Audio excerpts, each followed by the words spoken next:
Imagine a place so haunted even seasoned ghost hunters refuse to return. Waverly Hills Sanatorium, once a beacon of hope for tuberculosis patients, became the final resting place for over 63,000 souls, their suffering etched into its decaying walls. But what if some never left? Stay with us until the end as we uncover chilling encounters, eerie voices, and the terrifying truth about what still lingers in the dark. The air grows heavy as you approach. Waverly Hills Sanatorium, a looming presence atop a windswept hill. Its facade, once pristine white, is now stained and scarred. Windows like vacant eyes stare out blankly. This is not just a building, this is a vessel of memories, a place where suffering and despair linger. Stepping inside, the air turns colder. It's a physical sensation. The silence is deafening, broken only by the creak of the building settling. Shadows stretch and twist in the dim light filtering through dusty windows. It's unsettling, unnatural. You can feel it. Something is here, watching, waiting. This place has a story to tell, a story etched in sorrow and fear, a story that whispers from the walls themselves. This is Waverly Hills, and these are the echoes of its tormented past. The year was 1910. Tuberculosis, the White Plague, ravaged the nation. Louisville, Kentucky was hit hard. Overcrowding fueled the disease's spread. A solution was needed, desperately. And so Waverly Hills Sanatorium was born. It was intended as a beacon of hope, a place of healing. The building, with its airy rooms and sunlit balconies, promised a cure. Patients arrived, clinging to hope. But the reality inside these walls would prove far more sinister. Tuberculosis was a ruthless killer. Treatments were experimental, often more harmful than the disease itself. As the death toll rose, a darkness descended upon Waverly Hills. The hope that once filled these halls began to fade, replaced by something far more sinister. This was no longer just a hospital, this was a battleground, and the casualty count was rising. Within Waverly's walls, hope turned to despair. The air, once filled with the promise of recovery, grew thick with the stench of sickness and death. Patients coughed, their bodies racked with pain. Their cries echoed through the empty corridors, a chilling symphony of suffering. Experimental treatments were often brutal. Surgical procedures, performed without anesthesia, left patients mutilated and traumatized. The pneumothorax procedure, a common treatment, involved collapsing a lung to stop the spread of the disease. It was a terrifying ordeal, a roll of the dice. Death became a constant companion. The mortality rate soared, overwhelming the staff. Bodies piled up, a grim testament to the sanatorium's tragic failure. Waverly Hills, once a symbol of hope, had become a house of horrors, a place where hope went to die. Section 4. The Chute, a one-way journey.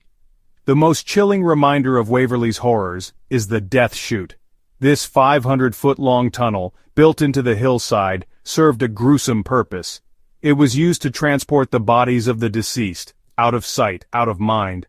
The mere sight of the chute sends shivers down your spine.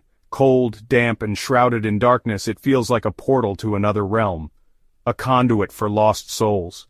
Many believe the spirits of those who died within these walls remain trapped, unable to escape the horrors they endured.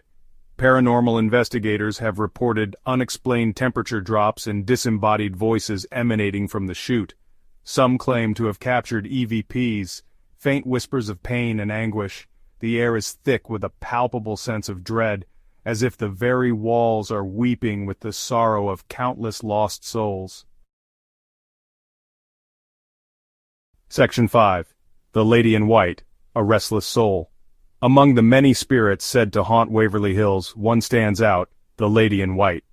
Her story is one of tragedy, despair, and the haunting consequences of forbidden love. Legend has it that the Lady in White was a nurse at the sanatorium who fell desperately in love with one of her patients. Theirs was a love forbidden by the strict rules of the institution. When the patient succumbed to tuberculosis, the nurse was devastated. Unable to bear the pain of her loss, she took her own life within the very walls that had separated her from her beloved. Her restless spirit is said to roam the halls of Waverly, searching for her lost love. Visitors have reported seeing a fleeting glimpse of a woman in white, her face pale and sorrowful. Some have even felt a cold touch, a gentle caress that sends shivers down their spines. Section 6. Whispers in the Darkness, Modern Encounters.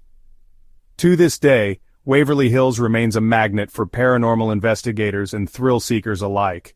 Drawn by its dark history and the countless stories of unexplained phenomena, many come seeking answers, hoping to catch a glimpse of the supernatural. Their experiences are varied, ranging from unsettling feelings of unease to full-blown paranormal encounters. EVP recordings capture unexplained voices, disembodied whispers that send chills down your spine. Cold spots, sudden drops in temperature, are attributed to the presence of unseen entities. Some visitors have reported seeing shadowy figures lurking at the edge of their vision, vanishing as quickly as they appear. Others claim to have felt a physical presence, an unseen hand on their shoulder, or a gentle tug on their clothing. These encounters, though subjective, paint a chilling picture of a place where the veil between our world and the next is thin, where the spirits of the past linger, unable to find peace. Section 7. Waverly Hills, Where Shadows Linger. Waverly Hills Sanatorium stands as a chilling reminder of a dark chapter in American history. The suffering, the despair, the sheer scale of loss within its walls is difficult to comprehend. But beyond the historical significance, there's an undeniable sense of the paranormal that permeates every inch of this building. Is it the residual energy of those who suffered and died within these walls? Or are there truly spirits trapped here, unable to escape their tormented past? The answer, like the shadows that dance within Waverly's decaying walls, remains elusive. One thing is for certain. Waverly Hills is a place where the veil between the living and the dead seems to thin, a place where history and the paranormal collide, leaving visitors to confront the unsettling possibility that we are not alone. The spirits of Waverly Hills, it seems, are here to stay. Their whispers echo through the halls, a constant reminder that some wounds, some pain, never truly heals. Thanks for watching Spooky Ghost Files. Please like, share, subscribe. Until next time, stay spooky.